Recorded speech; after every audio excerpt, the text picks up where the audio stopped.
پێغەمبەری خوا صلی الله عليه وسلم دەفەرمێت لەم ئومەتەی مندا مسلمانان ليكونن في هذه الأمة خسف وقذف ومسخ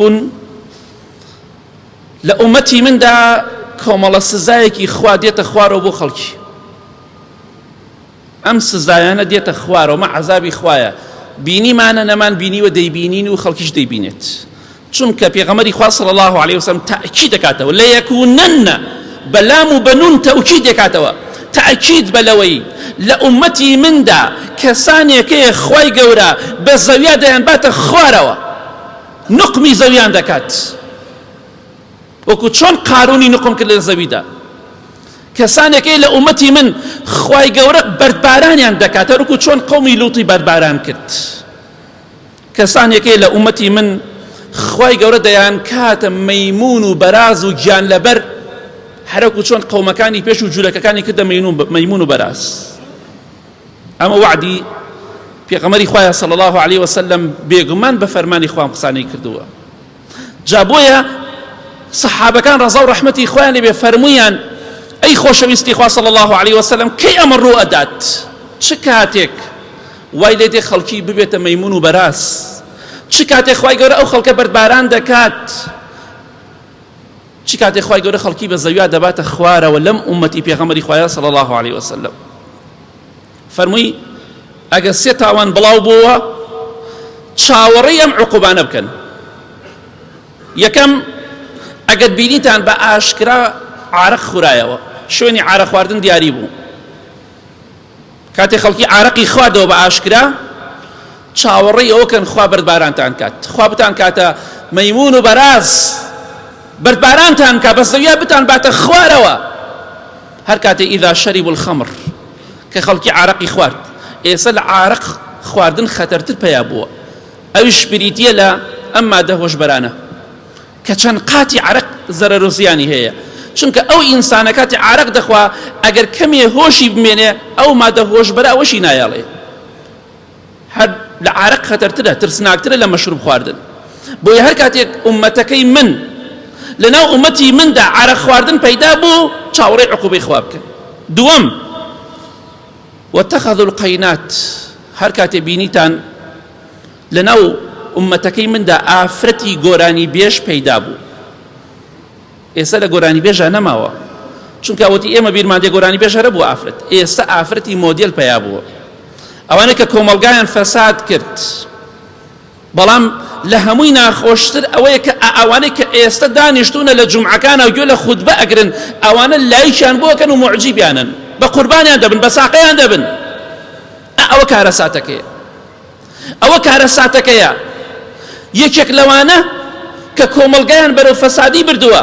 لای فێ بکاتەوە بەقەت 50 مامۆسای ئاینی خەڵک گوێ لێگرێ لەو لاشە جوێنی پێدا و جمهوری شێتی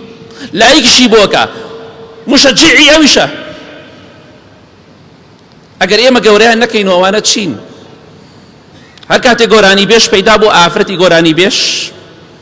چاوەڕێ بکەن خوا عەزابتان بۆ بنێرێ ئێستا لە گۆرانی بێش خەتەرتر پەیدا بووە ئەم ئافرەتانە بە ناوی مۆدێلەوە ئەم ژن و کچانە بە ناوی مۆدێلەوە کۆمەڵگای ئێمە بەرەو فەسادی دەبن خوای گەورە هیدایەتیان بدا ئەگەر ناخوا لە ناویان بەرێت وضربوا بالمعازف هەر کاتێک ئومەتەکەی من عارەقیان خوارد ئافرەتی گۆرانی بێژیان تیا پەیدا بوو و کاتێکیش گویان لە گۆرانی گرت ئەهلی گۆرانی بوون چاوەڕێی عەزابی خوا بکەن ئەهلی گۆرانی تەماشایەکی فەیسبووکەکە و ئەکاونتەکەی خۆتان بکەن چەنە گۆرانی تایە وێنەی خۆت و ڤیدیۆی خۆتا بەزێنی بە گۆرانیەوە ئەی باشە کاتێک سیرکە لە تۆڕە کۆمەڵایەتەکان لە پەیجەکەت لە فەیسبووکەکەت لە تیکتۆکەکەت لە هەر شتێکە هەتە ئەگەر 1000 نەفەر گوێی لەو گۆرانێ گرتبوو دڵنیابە بە 1000 گوناهت بواتۆ دڵخۆش نەبی خەڵ زۆر سەیری کردووە قڕ بەسەرت هەر چەندێ خەڵ زیاتر سەیریکی بێت تۆ زیاتر گوناهبار دەبیت جا هەر کاتێ ئومەتەکەم گۆرانیان وت ئالەتی مۆسیقایان بەکارهێنا چاوەڕێی ئەوە بکەن خوا بەربارانیان کە خوای گەورە بە زەویا بیان باتە خوارەوە بیان کات بە مەیمون و بەراز ئەگەر کۆمەلگای ئێمە ئەمانەی تێدا بێ و ئەمڕۆژ مەوجودە و زۆریش زیادی کردووە چاوەڕێین دڵخۆش بین چاوەڕێین دڵخۆش بین بەخوا دڵخۆش نابین ئەبێ چاوەڕێی عەزابی خوا بکەین ئەگەر نەگەڕێنەوە لای خوا. بۆیە شتێک لە دوای مردنت بەجێ بهێڵە ببێتە خێرێک بۆ قیامەتت. ئەو گۆرانی لە دوای مردنیشتە هەرچەندێک خەڵک گوێی لێ بگرێتەوە گوناهبار دەبیت بەقەت ئەو هەموو خەڵک.